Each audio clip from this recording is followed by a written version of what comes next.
Just recently, I was sitting with a daughter of a deceased parishioner, and we were preparing the funeral for her mother.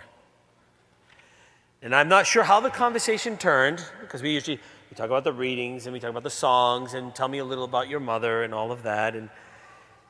And she then said to me, the church needs to catch up with the times. And so I smiled, and I said, and so what songs do you choose? Now, I purposely avoided kind of engaging her because I knew that if I had, engaged her in her question or in her statement, while we're just planning her mother's funeral, it probably wouldn't end well. I've been there before and it doesn't end well, Now, maybe some of you might take issue with me and say, well, that was a missed opportunity because I could have set her straight. I'm sure some of you might think I should have done that, but I know that usually doesn't work in that kind of environment. And so I found that praying for the gifts of the 4 cardinal virtues is really the best response, most especially for wisdom and prudence, because prudence is always very important, to do the right thing at the right time. And I wonder what was behind that statement. I always wonder, because I hear it often, I'm sure you must hear it. A lot of times it's on TV, that our faith needs to catch up with the times. Now, first I assume is that it's because they think that the world has better options, that they see the world better and must have a better option for us. It's worth imitating or becoming like the world. And then I also think in somewhere behind that, there's this statement that our primary source of right and wrong, good or bad, comes from the world. I think that every Catholic sooner or later has to come up and confront this kind of decision in his or her life. Do I believe the world or do I believe Christ? Now, we may know that we have to engage the world. We live in the world. And in the world, and in order to communicate the message of Christ to the world, we have to be a part of the world. But I don't think that we need to catch up with them as if they're way ahead of us. And I think the great feast day of Saints Peter and Paul, which belongs to the basilica named after these two very, very important people, after the Blessed Mother in our faith, has something important to say about how our faith deals with the timeless message of Christ, as handed on to us through the centuries, about what it means to be a faithful person of God and a human being as God designed, while at the same time speak to the world in a way that they hear this timeless message.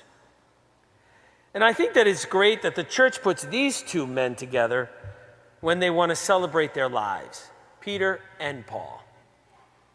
And I think that's because it represents two aspects, of communicating the faith that is always held in tension. And you can feel the tension even in our church today. Peter is known as the one who safeguards the tradition of the faith. He received the message from Christ, he walked, he talked with him. And Paul is the preacher to a whole group of people called Gentiles, kind of the world, the many out there, beyond just the Jewish people in Jerusalem.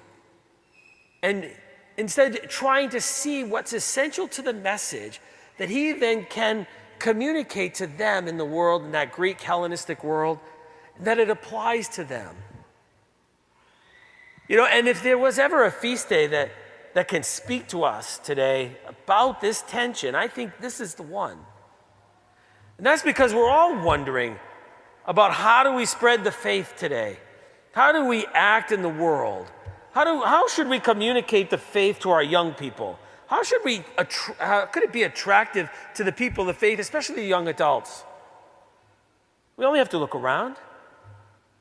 And the answer and what are the answers to these questions that life poses?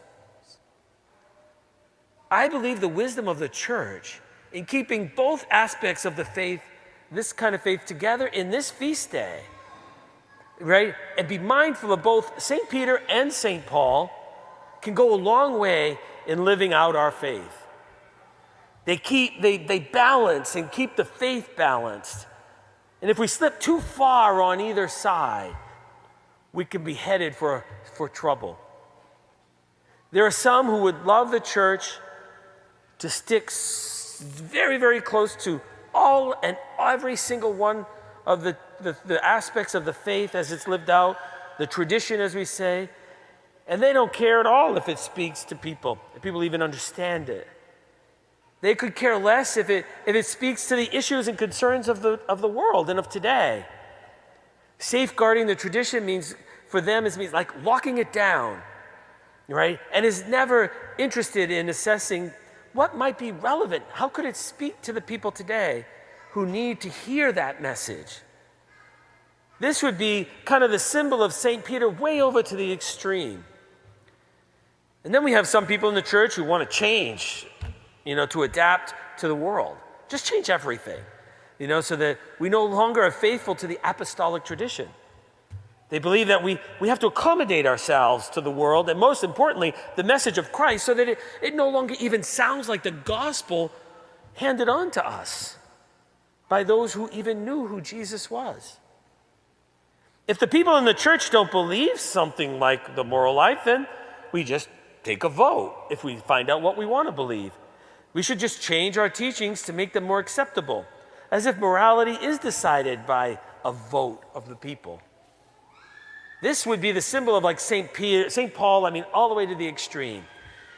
And the church holds both St. Peter and St. Paul together.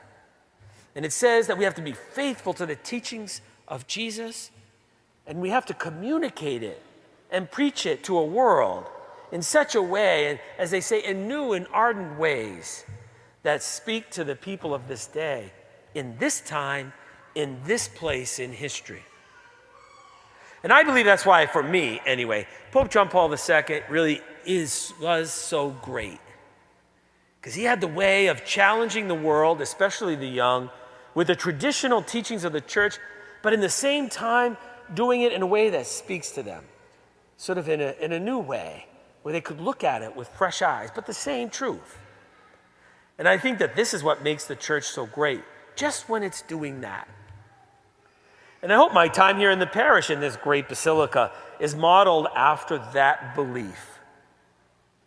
And also, it's my prayer that that you model yourselves after these two saints by keeping in mind that we have such a great faith with so much that we have to safeguard while being faithful, and being faithful while being careful not to compromise it just to make it acceptable. But we also have to communicate it to our friends and our family and our coworkers at this time in history that speaks to the needs of today. Keeping the tension between these two saints, that's really the key. To stay traditionally Catholic while being creative in a way in which our beautiful faith is communicated to the world. It almost sounds like a contradiction because the tension is great. And you'll hear the prayer in the church, which we call the preface, which is right before the Eucharistic prayers, before the words of institution. And it says this, Peter, foremost in confessing the faith. Paul, its outstanding preacher. Peter, who established the church. Paul, master and teacher of the Gentiles. In both these styles, it says, the faith was born.